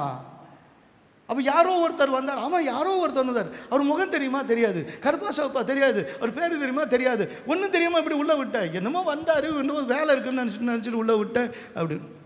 உன் வீடெல்லாம் கொள்ளையடிக்கப்பட போகுது. ஒரு நிதானவை. எனக்கே சில கட்டுப்பாடுகள் வச்சுருக்கு. சாப்பிடும்போது அது தொடுறது இல்லை, சாப்பிடும்போது தொடுறது இல்லை. இல்லை முக்கியமான காலையில் நேரத்தில் அல்லது 10 மணிக்கு மேலே அதை தொடுறது இல்லை, அல்லது காலையில் 7 மணிக்கு முன்னாடி அதை தொடுறது இல்லை. இன்னொன்று முக்கியமானது, ஒரு இடத்துல போகும்போது தொடுறது இல்லை, இடையில வந்துச்சுனாலும் என்ன பண்ணுறது இல்லை, தொடுறது இல்லை அப்படின்னு சிலதெல்லாம் எதில் எங்கெங்கே தொடுறது இல்லை அப்படின்னு கொஞ்சம் உனக்கு ஒரு சுய கட்டுப்பாடு வைக்கலைன்னா அது சொல்கிறதுக்கு தான் நீ எல்லாம் கீழ்ப்படிவேன், எல்லாம் அடிமை. எல்லாம் என்னது, இன்றைக்கி இருக்கிற ஆண்கள் மேக்சிமம் ஒய்ஃபு வேணானாலும் பரவாயில்லை, ஒய்ஃபு இல்லைன்னாலும் பரவாயில்லை. எது இல்லாமல் இருக்க முடியாது? ஒய்ஃபை இல்லாமல் இருக்க முடியாது. அல்லேலூயா. கையை வைத்துடாத, சாப்பாடு கிடைக்காது. கர்த்தருக்கு ஸ்தோத்திரம். இன்னைக்கு காதல் என்பது தேவை. இதை மட்டும் எடுத்து போட்டால் என் கதையே முடிஞ்சிடும். காதல் என்பது சும்மா நம்ம லவ் அப்படின்றது தேவை. லவ் அப்படி தான் காதல். லவ்ன்றது உண்மையாக சொல்லப்போனால் நீங்கள் தப்பாகவே நினைக்கிறீங்க. ஒரு தாய் தகப்பன் இடத்துல காட்டுறதும் லவ் தான். தகப்பன் தன் பிள்ளைகளுக்கு காட்டுறதும் அம்மா காட்டுறதும் லவ் தான். அப்புறமேல ஒரு பிராணிகள்கிட்ட காட்டுறதும் லவ் தான். மற்றவங்கள்ட்ட இருக்கிறதும் லவ் தான். லவ்வை எதுக்கு, யார் இடத்துக்கு எப்படி காட்டணும் அப்படின்றதுல அதில் நிறைய வித்தியாசங்கள் இருக்குது. ஆனால் பார்க்குறதெல்லாம் காமமாக ஆக்கிட்டது இன்றைக்கி வெறும் காசுக்காக, எல்லாமே காசுக்காக. அப்போ கொஞ்சம் சோப்புக்கு விளம்பரம், ஜவுளி கடைக்கு விளம்பரம். இப்போ எல்லாத்துக்குமே பெண்களை அப்போ அரைகுறையாக போட்டு போகிறது எந்த நிலைமையில் கொண்டு போகணும்னு பாருங்கள். அன்புக்கு வேலையே இல்லை. நீ எவ்வளோ பணம் தருவேன், அவ்வளோதான். உங்கள் பிள்ளை உன்னை பார்த்து எவ்வளோ பணம் தருவேன், நீ காசு கொடுத்தா தான் நான் கடைக்கு போவேன், காசு கொடுத்தா நான் படிப்பேன். படிக்கிற காசு, சாப்பிட்றதுக்கு காசு, கடைக்கு போகிறதுக்கு காசு. அப்போ உன் பிள்ளைய பணத்துக்காக வளர்க்குற ஜாக்கிரதை. இது கடைசி நாட்கள். இப்போ ரொபோக்கள் வந்துடுச்சு. சுவிட்ச் போடணுமா அது போடும், ஒரு டீ வேணுமா டீ கொடுக்கும், சுடு தண்ணி வேணுமா சுடு தண்ணி கொடுக்கும், கொஞ்சம் காலை அமைக்கணும் அமைக்க கொடுக்கும். அது மேலே இப்போ நம்முடைய உணர்வு கோபமாக இருந்தால் அதுக்கு தெரியும், அப்போ ஒரு நல்ல பாட்டு போடும் அமைதி ஆகிறதுக்கு. அப்புறமா பசியாக இருந்தால் அதுக்கு தெரியும், சாப்பாடு கொண்டு வந்து குடிக்கும். அது உனக்கு என்ன வேணும்னு நீ ஒரு தடவை சொல்லிட்டா அதுக்கு பிறகு கரெக்டாக உனக்கு என்ன எந்த பதத்தில் கொண்டு வரணுமோ அது கொடுத்துடணும். இப்போ இருக்கிற ரோபோக்களுக்கு நீ ஒன்றும் சொல்ல தேவையில்லை. உனக்கு மூடு வந்தால் அதுக்கும் மூடு வரும். இதுக்கு மேலே நான் மூடாக சொன்னேன், என்னை மூடிடுவீங்க. அதனால் அந்த அளவுக்கு இன்றைக்கி அதுக்கு எல்லாமே இன்றைக்கி என்ன பண்ணிடுச்சு, வந்துடுச்சு. ஹியூமனே வேணாம், மனிதனே வேணாம், ரொபோக்களே போகின்ற ஒரு காலம் வந்துடுச்சு. எல்லாத்த விட தீவிரவாதம் நாடுகள் அழிச்சிட்ருக்கு. எல்லாத்த விட இன்றைக்கி கண்டுபிடிச்சிருக்கிற எல்லாத்துமே இது உலகத்தையே அழிச்சிடும், உலகத்தையே அழிச்சிடும். என்னடா எத்தனை உலகம் இருக்குடா நீ. ரஷ்யாக்காரன் ஒரு உலகத்தை அழிப்பானார், சைனாக்காரன் 10 உலகத்தை அழிப்பானா, அடுத்து அமெரிக்காக்காரன் 100 உலகத்தை அழிப்பான். இருக்கிறதே ஒரே உலகம் தானடா, ஏன்னா அழிக்கிறதுக்காகவே பறந்துருக்குறீங்க. அப்படி தான் உலகம் இருக்குது. உலகத்தில் இப்படிப்பட்ட காலங்களில் ஒரு மரபணு மாற்றம் இன்றைக்கி வந்து உங்களை மாதிரியே ஒன்று செஞ்சு உங்களை மாதிரியே காண்பிக்கிறதுக்கு எல்லாமே குளோனிங்கில் ஜெனிட்டிக்கிலேயே மாற்றம் பண்ண முடியும்னு சொல்லும்போது அம்மா அப்பாவுடைய விருப்பத்தின்படி பிள்ளைகளை பெற்றுக்கலாம். எப்படின்னு சொன்னால், என் பிள்ளை ஒரு ஸ்போர்ட்ஸ் மேனாக வரணும் அப்படின்னா அதுக்கேற்ற விதத்தில் உடல் வரும். என் பொண்ணு இப்படி தான் அழகாக ஒல்லியாக அழகாக சிவப்பாக இருக்கணும், அப்படி தான் சிவப்பாக சப்பையாக அப்படியே கொசு கடித்தாலும் அப்படியே என்ன பண்ணும், ரத்தம் கொட்டுற மாதிரி தட்டுனா ரத்தம் வர மாதிரி பொண்ணுலாம் என்ன பண்ணும், ப்ரொடியூஸ் பண்ணி கொடுக்கும். அப்புறமேல உங்களுக்கு நான் சொல்கிறது தான் கேட்கணுன்னா ஊமையாகவே ஒரு பிள்ளைய என்ன பண்ணும், பெற்று தந்துடும். இப்படிலாம் எல்லாம் இருக்கும், எல்லாம் வந்துடுச்சு. ஆனால் எல்லாத்துக்கும் மேலே இந்த உலகத்தில் மிகப்பெரிய பிரச்சனை அமெரிக்கா போன்ற நாடுகளை விழுந்துட்டுருக்கு. அந்த அமெரிக்கா போன்ற நாடுகளை விழுந்துட்டுருக்கு. எல்லா நாடுகளுக்குள்ளும் இன்றைக்கி இந்தியர்கள் வாழ முடியாத ஒரு கடைசி காலம் வந்துடுச்சு. எல்லாத்துலேயுமே இன்றைக்கி நீங்கள் ஓட்டு போட வேணாம், நாங்கள் ஓட்டு போட்டு நாங்களே என்ன பண்ணிக்கிறோம், எங்கள் ஆட்சியை என்ன பண்ணுறோம், நடத்திக்கிறோம் அப்படின்னு சொல்கிற அளவுக்கு எப்படியும் கேடுகட்ட ஆட்சியை கொடுத்து உலகத்தை கபலீகரம் பண்ணுகிற ஆட்சியாளர்கள் வந்துட்டாங்க. எல்லாத்துக்கும் மேலே இந்த உலகத்துக்கு சீர்திருத்தம் வேணும், அமைதி கொண்டு வரணும்னு ஒருத்தன் சீக்கிரமாக வர போகிறான்ல, அவன் ஏற்கனவே வந்துட்டான். அந்த நிலைமையில் வந்தாச்சு. ஆனால் இதை நடுவில் திரும்பியும் வெளிப்படுத்தல் 12வது அதிகாரம் 7ஆம் வசனத்திலிருந்து 9ஆம் வசனம் வரை வாசிக்கும் போது வானத்தில் யுத்தம் உண்டாயிற்று. மிகாவேலும் அவனை சேர்ந்த தூதர்களும் வலு சர்ப்பத்தோடு யுத்தம் பண்ணினார்கள். வலு சர்ப்பம் அதன் சேர்ந்த தூதரும் யுத்தம் பண்ணியும் ஜெயம் கொள்ளவில்லை. வானத்தில் அவர்கள் இருந்த இடமும் காணப்படாமற் போயிற்று. உலகம் அனைத்தையும் மோசம் போக்குகிற பிசாசு என்றும் சாத்தான் என்றும் சொல்லப்பட்ட பழைய பாம்பாகிய பெரிய வலு சர்ப்பம் தள்ளப்பட்டது. அது பூமியில் விழ தள்ளப்பட்டது. அதனோடு கூட அதை சேர்ந்த தூதரும் தள்ளப்பட்டாங்க. யாரால? இந்த பிசாசை வானத்துக்கு எடுத்துக்கொள்ளப்படுகிற கிறிஸ்துவின் வருகையிலே அல்லது அவருடைய அந்தரங்க வருகையிலே இரகசிய வருகையில் எடுத்துக்கொள்ளப்படுகிற பேர் தான் ஆண் பிள்ளைகள். இவர்கள்தான் அவரோடு கூட இருக்கிறவர்கள். இவர்கள்தான் பிசாசை ஜெயிக்கிறவர்கள். இந்த உலகத்தில் ஆரம்பத்திலேருந்து ஒரு யுத்தம் நடந்துட்டுருக்கு. அந்த யுத்தம் மாம்சத்துக்கும் ஆவிக்கும் எதிரான யுத்தம், ஆவிக்குரியவர்களுக்கும் மாம்சத்துக்கு உரியவர்களுக்குமான எதிரான யுத்தம். நீ மாம்சம் சொல்கிறதெல்லாம் கேட்டுட்டு இருந்தால் உனக்கு சத்தமில்லாமல் ஒரு நரகம் காத்திருக்கு. நீ ஆவியில் அதை ஜெயிக்கணும்னு கர்த்தர் என்ன பண்ணியிருக்கிறாரு, உன்னை வச்சிருக்கிறாரு. கர்த்தருக்கு ஸ்தோத்திரம். இந்த தேசத்தில் இருக்கிற மக்கள் ரட்சிக்கப்பட வேண்டும் என்பதற்காக கர்த்தர் இந்த கடைசி நாட்களில் உன்னை வச்சிருக்கிறாரு. கர்த்தருடைய ஊழியத்தை செய்யணும்னு கர்த்தர் இந்த கடைசி நாளில் வச்சிருக்கிறாரு. நீ ஜெபிக்கணும் அப்படின்னு கர்த்தர் சொல்லியிருக்கிறார். இந்த மக்களுக்காக கண்ணீர் விட்டு அழுகிறவங்களுடைய நெத்தியில் முத்திரை போடு அப்படின்னு வேதம் சொல்லுது. ஆனால் இன்னைக்கு வலது கைக்கும் நெற்றிக்கும் முத்திரை போட எல்லா நாடுகளும் இப்போ ஆயத்தமாயிடுச்சு. ஏன்னா இன்றைக்கி ஆதார் எப்படி வேணாலும் ஏமாற்றலாம், பின்கோடை எப்படி வேணாலும் மாற்றலாம். எனக்கு என்னென்ன கொடுத்தாலும் எத்தனை நீங்கள் காண்பிச்சாலும் அதை மாற்றலான்னு வரும்போது கடைசியாக இன்றைக்கி உலகம் எடுத்திருக்கிற காரியம், ஏற்கனவே பல நாடுகளில் இப்போயே அந்த முத்திரை 666 அந்த முத்திரையானது என்ன பண்ணுது, வலது கையிலும் நெற்றியிலும் என்ன பண்ணுச்சு, தரிக்கப்பட்டு வருகிற காலம் வருது. அப்படிப்பட்ட காலத்தில் நீங்கள் நம்புகிற யாருமே உங்களை காப்பாற்ற மாட்டாங்க. ஏன்? மரணம் வருகிறதுனாலும் அவங்க எதிர்த்து நிற்கணும் அப்படின்னு வசனம் சொல்லுது. கர்த்தருக்கு ஸ்தோத்திரம். கொஞ்சம் கவனிங்க. இன்னைக்கு இருக்கிற நிலைமையில் யார் பரலோகத்தில் எடுத்துக்கொள்ளப்படுவாங்கன்றது யாருக்கும் தெரியாது. கர்த்தருக்கு ஸ்தோத்திரம். உதாரணமாக இப்போ ஒரு 234 தொகுதிக்கு ஜெபிக்கிறதுக்கு ஆட்கள் இங்கே இருக்கிறீங்க, சகோதரர்கள் இருக்கிறீங்க. எத்தனை பேர் போகிறதுக்கு ரெடியாக இருக்கிறீங்க? ஒரு நாள் பரவாயில்ல, நான் லீவ் போட்டுட்டு நான் போய், நீங்கள் எனக்கு என்ன சீட்டு வருதோ அதை எடுத்துகிட்டு போய் நான் அந்த இடத்துல போய் என்ன பண்ண போகிறேன், நான் போய் ஜெபிச்சுட்டு வரேன். ஒரு நாள் இந்த மாதத்தில் அல்ல அடுத்த மாதத்தில் ஒரு நாள் நாங்கள் எல்லோரும் போகும்போது நானும் போகிறேன்னு சொல்கிறாங்க. அவங்க மட்டும் கொஞ்சம் வலது கை உயர்த்துங்க பார்ப்போம். தயவு செஞ்சு ஏஞ்சி நிலுங்க. தயவு செஞ்சு கையை உயர்த்தணும். மற்றவங்க தயவு செஞ்சு எந்திரிக்க வேணாம். கர்த்தருக்கு ஸ்தோத்திரம். வேதம் சொல்லுது யார் மக்களுக்காக பாரம் சுமக்கிறாங்களோ, யார் மற்றவங்க ரட்சிக்கப்படுறதுக்காக அவங்க கண்ணீர் வடித்து ஜெபிக்கிறாங்களோ, அவங்களுக்காக தங்கள் பிரயாசத்தை கொடுக்குறாங்களோ, அவங்கள தான் ஆண் பிள்ளை என்று சொல்லுகிறார். உங்களுக்கு புரியுதா? உங்களுக்கு நான் ஏன் மற்றவங்களை வெட்கப்படுத்துறதுக்காக இல்லை, நான் எவ்வளோ தூரம் உங்கள்கிட்ட சொல்லி வந்தும் இதில் நிற்கிறவங்க இதுதான், இவங்க ஆண் பிள்ளைகள். ஒரு உதாரணத்துக்கு, அப்போ மற்றவங்கெல்லாம் பெண் பிள்ளைகளா? ஆண்டோடைய பாதத்தில் ஆணும் இல்லை என்னோட உங்களை நான் இப்போ சொல்லலை, உங்களுக்கு தான் தனியாக கொடுக்க போகிறேன்னே. இப்போ இந்த ஆண் பிள்ளைகள் நிற்கிறாங்க. வேதத்தில் உங்களை குறித்து நான் சொல்லணும்னா ஒன்றே ஒன்று தான். வருகையில் கர்த்தர் என்ன பண்ணுவார்? ரகசிய வருகையில் யார் கர்த்தருக்காக நிற்கிறாங்களோ அவங்கள எடுத்துக்கொள்வார். இந்த உலகத்தில் மற்றவங்களோடு இருக்கிறவங்களுக்கு அப்படிப்பட்ட வேலையில் அவங்கள எங்கே போயிடுவாங்க அப்படின்னு சொன்னால், அதுக்கும் வசனத்தை சொல்லுது. ஸ்ரீயானவள் 6ஆம் வசனத்தில், ஸ்ரீயானவள் வனாந்தரத்துக்கு ஓடி போனால் அங்கே 1220 நாள் அளவும் அவரை போஷிப்பதற்காக தேவனால் ஆயத்தமாக்கப்பட்ட இடம் அவளுக்கு உண்டு. அவளுக்கு ஒரு இடம் இருக்குது, அதுக்கு பேர் வனாந்திரம். சாப்பாடை தவிர வேறு எதுவும் கிடைக்காது. அது இடத்துக்கு பேர் என்னது? வனாந்தரமான இடம். வனாந்தரம்னா என்ன அப்படின்னு சொன்னால், நீ உன்னுடைய ஐடி கார்டு எடுத்துகிட்டு போக முடியாது, ஆதார் கார்டு எடுத்துகிட்டு போக தேவையில்லை, ஃபோன் எடுத்துகிட்டு போனால் உன்னை என்ன பண்ணுவான்? அந்த கிறிஸ்து எங்கே இருந்தாலும் உன்னை பிடிச்சி உன்னை கொலை செஞ்சிடுவாங்க. அவ்வளோ சீக்கிரம் கொலை செஞ்சிட மாட்டான். அவளுக்கு உனக்கு சித்திரவதை பண்ணி தான் 6 மாதம் ஒரு தேல் கடித்த மாதிரி இருக்கும். 6 மாதம் அந்த வலி உன்னை விட்டு துடிப்ப, அவ்வளோதான். அப்படி ஒன்று அப்படி சொல்லப்பட்டிருக்கு.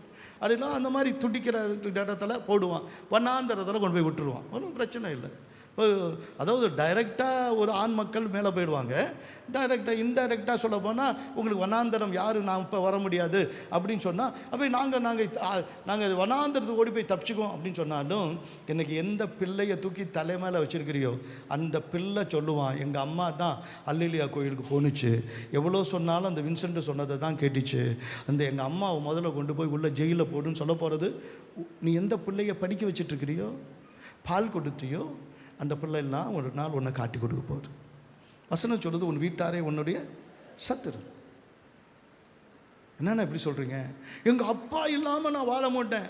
உங்கள் அப்பா தான் என்ன, நான் சொன்னது என்ன கேட்ட, உங்கள் அம்மா தான் சேர்ந்துக்கும். என்ன சொல்லுது? எப்போ பார்த்தாலும் பைபிள்னு. நாங்கள மாதிரி சித்தியும் அத்தையெல்லாம் ஒன்றுமே பார்க்காம, டிவியும் கூட பார்க்காம உட்காந்து இவ பாட்டு பைபிள் படிப்பா. இவ தான் அப்படின்னு காட்டி கொடுக்குறதுக்கு உங்கள் அம்மாவும் அப்பாவும் ரெடியாக இருக்காங்க. மகனே உங்கள் அம்மா அப்பாலாம் ரெடியாக இருக்கிறாங்க. கர்த்தருக்கு ஸ்தோத்திரம். அரசியல்வாதிங்க, உன்னை சுற்றில் இருக்கிறவங்க, முதல்ல அண்டு கிறிஸ்து, அங்கேருந்து ஒரு அண்டு கிறிஸ்துன்னு சொல்ல மாட்டான். யார் யார் இந்த உலகத்தில் இப்படி பைபிளை வச்சுட்டு இருக்கிறாங்க, யார் யார் நம்மளுடைய கட்சிக்கு விரோதமாக இருக்கிறாங்க, அப்படி காட்டி கொடுத்தா உங்களுக்கு பரிசுன்னு சொன்னால் முதல்ல ஆளாக உன் பக்கத்து வீட்டுக்காரன் வந்து நிற்பான். உன் சித்தப்பா அத்தை, நீ இப்போ உளுந்து கல்யாணத்துக்கு போறியா ராஜா? யார் பேர், எந்தெந்த கல்யாண பத்திரிகையெல்லாம் உன் பேர் இருக்குன்னு எழுதி வச்சு அதெல்லாம் பார்த்து உன்னை கண்டுபிடிச்சி உன்னை சொல்லி, இவன் இங்கே இருக்கிறான், அவன் இங்கே இருக்கிறான், இவன்லாம் தான் அல்லேலூயா கோயிலுக்கு போகிறான்னு சொல்லி அத்தனை பத்திரிகையும் வச்சு தேடி உன்னை கண்டுபிடிச்சி கொடுக்குறப்போ உன் சொந்தக்காரனே காத்திருக்கிறான் ராஜா. ராணி உன்னை காட்டி கொடுக்க காத்திருக்கிறாங்க. நல்ல காலம் வருது. பிள்ளைங்களுக்கு படிப்புக்கு செலவு பண்ணேன். உங்கள் அப்பா 82 வயசாயும் அவரை நான் விட மாட்டேன்னு கட்டி பிடிச்சி அவருக்கு அப்படியே அந்த ரத்தத்தை மாற்றி அவரை வாழ வச்சு, அவருக்கு அந்த கிட்னி ஆப்ரேஷன், அப்புறமேல தான் பல்லு ஆப்ரேஷன், அப்புறம் பல்லு திரும்பி புதுசாக மாற்றி காட்டி, அப்புறம் கண்ணுக்கு ஒரு ஆப்ரேஷன். 86 வயசில் பார்த்தாயினே பார்க்கலன்னா கிழமை செத்தா போகுது.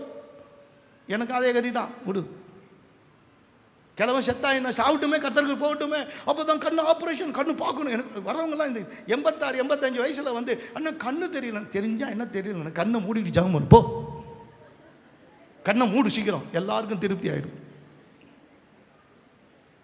அல்லேலூயா. இன்னைக்கு அப்படியே உளுந்து கவனிக்கிறிய, ஒரு நாள் உன்னை காட்டி கொடுக்க போகிறதுக்கு காலமே மாறிடும். அவங்க நல்லவங்க தான், இன்னைக்கு நல்லவங்க தான். ஆனால் அந்த கிறிஸ்துவின் காலம் கிட்ட வந்துருச்சு. நீ சேர்த்து வச்சது யாருக்கு? 1 லட்சம் ரூபா போதான். இன்னைக்கு 80,000 ரூபா இருக்குது பவுனு, இன்னைக்கு வாங்கிடணும். போய் வாங்கு, அது யாருடையதாக மாறும்? ஏன் ஒரு வீட்டுக்கு ஒரு சர்ச்சை கட்டி கொடுத்தா ஒரு 100 பேர் ஆராதிக்கிட்டுமே? ஏன் ஒரு விசுவாசியை ஒரு மிஷினரி ஆதரிச்சு 5,000 ரூபா கொடுத்தா, ஒரு மாதத்துக்கு கொடுத்தா ஒரு மிஷினரி உருவாகலாமே? எத்தனையோ 1000 பேர் சுவிசேஷத்தை கேட்பாங்களே. அப்படிப்பட்ட ஒரு நல்ல அறிவு ஞானம் இல்லை, புத்தி இல்லாத கலாத்தியரே என்று உங்களை திரும்பியும் நான் சொல்ல விரும்பவில்லை. ஏனென்றால் எல்லாரும் காசுக்கு பின்னாடி, சொத்துக்கு பின்னாடி, சுகத்துக்கு பின்னாடி, சொந்தத்துக்கு பின்னாடி ஓடுறோம். ஆனால் அன்னைக்கு இயேசு கிறிஸ்து வரும்போது ரகசிய வருகையிலே எக்காலம் தொனிக்கும், தேவ தூதர்கள் இறங்கி வருவாங்க. கர்த்தர் தாமே தமது சத்தத்தோடு இறங்கி வருவார். தூதர்கள் தங்கள் எக்காலத்தோடு வருவார்கள். அப்பொழுது மரித்தோர் உயிரோடு எழுந்திருப்பார்கள். உயிரோடு இருக்கும் நாமும் அவரோடு எடுத்துக்கொள்ளப்பட்டு இவ்விதமாய் அவரோடு என்றென்றைக்கும் இருப்போம் என்று அந்த நிச்சயத்தை உடையவர்களாய் மாற வேண்டும் என்று விரும்பினார். எழுந்து நில்லு.